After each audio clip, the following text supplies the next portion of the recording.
Hello everyone, welcome to this video. In this video I'm going to discuss the issue that what steps you can do if your mouse cursor is hidden, if it is freezing or if it is jumping. So these issues have been reported by the continuous Windows users. So in case you are also facing these issues, then this video is for you. So what you need to do is go to the search bar and type in control panel.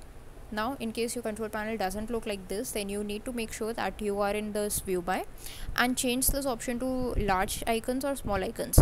If it is showing something like this in a category, you can just change it to large icon so that you get to see all the options in one place.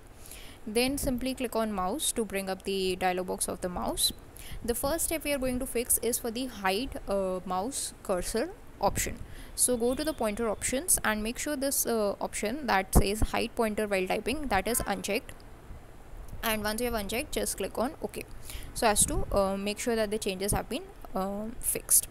Then again go to this mouse, and the second option that we are going to do is we are going to check for the freeze and the jumping things. So for that you need to go to hardware and just select the mouse that is actually giving you some issues. So I have two mouse, one is my touchpad and the other is the external mouse. So make sure that the device status is working properly for both. Then go to properties, go to the driver, go to the driver details, and here you will get the driver details of these mouse.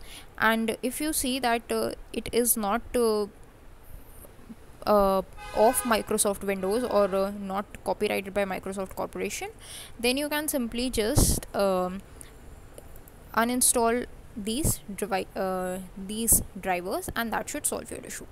So in order to uninstall these drivers, just go to device manager, that should be present over here,